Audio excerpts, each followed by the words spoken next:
2009 का साल था। लखनऊ के एक पुराने एरिया राजाजीपुरम में आयशा नाम की एक लड़की अपने परिवार के साथ नए किराने घर में शिफ्ट होती है।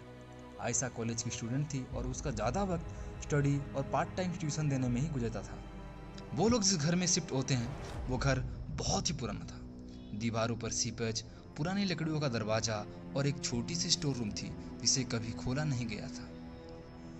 वो लोग उस नए घर में शिफ्ट होते हैं, अपना सारा सामान शिफ्ट करते हैं और साफ सफाई करने के बाद रहने लगते हैं। लेकिन एक दिन आयशा जब रात को अपने रूम में अकेली पढ़ाई कर रही थी तब उसने महसूस किया कि कोई उसके पीछे से गुजरा है, लेकिन जब उसने पलट कर देखा तो कोई नहीं था। आयशा ने सोचा कि वो उसका वहम हो सकता है या फिर वो कोई स्ट्रेस भी तो हो सकता है। लेकिन वो वहम बार बार होने लगा। कभी दरवाजा अपने आप ही बंद हो जाता तो कभी लाइट चली जाती, सिर्फ उसी का रूम का ही। लेकिन एक दिन की रात है, आयशा की माँ ने देखा कि आयशा छत से नीचे आ रही थी, लेकिन छत का दरवाजा तो बंद था। जब उन्होंने पूछा कि छत पर क्या कर रही थी तो आयशा हैरान रह गई, क्योंकि उसने तो कभी छत पर गया ही नहीं था और उसे कुछ याद ही नहीं था कि वो छत पर कब गई। उस रात के बाद आयशा के बिहेवियर में चेंज आने लगा। कभी चुप रहती, कभी किसी किसी के झगड़ा करती, कभी किसी किसी बात पर अचानक चिल्लाने लगती। उसके घर वाले उसके बिहेवियर को देख के बहुत सारे हॉस्पिटल ले जाकर चेकअप करवाया, लेकिन कुछ नतीजा नहीं निकला। बहुत से ऐसे जगह पर गए, बहुत से जड़ी बूटी, बहुत से मंदिर गए, कुछ नतीजा नहीं निकला।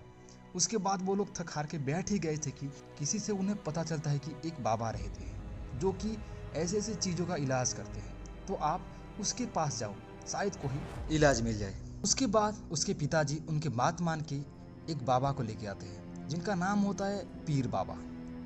वो घर आए, बाबा ने घर के कोने कोने में धूप दिया और एक ऐसा कोना भी था जहाँ पर वो रुक गए थे। उस कोने में कभी कोई नहीं गया था और वो जगह था उस घर का स्टोर रूम।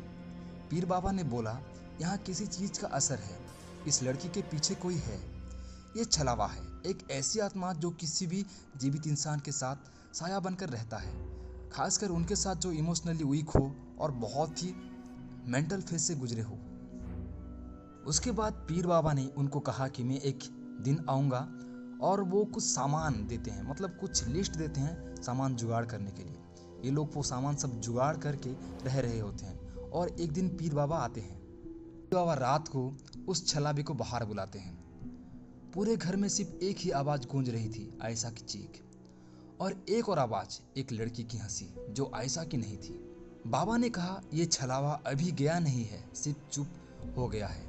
अगर इसने दोबारा किसी कमज़ोर को देखा तो वापस आएगा। उसके बाद पीर बाबा ने कुछ कुछ मंत्र पढ़े, कुछ कुछ ऐसे साइन किए, कुछ कुछ बहुत सिद्ध को हुआ जल लाए और वो छलावे को उस घर में कैद कर दिए।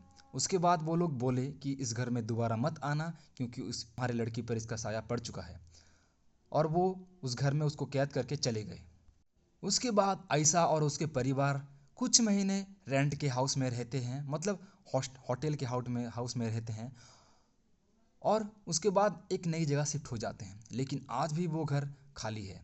लोग कहते हैं रात को वहाँ से किसी लड़की की चिल्लाने की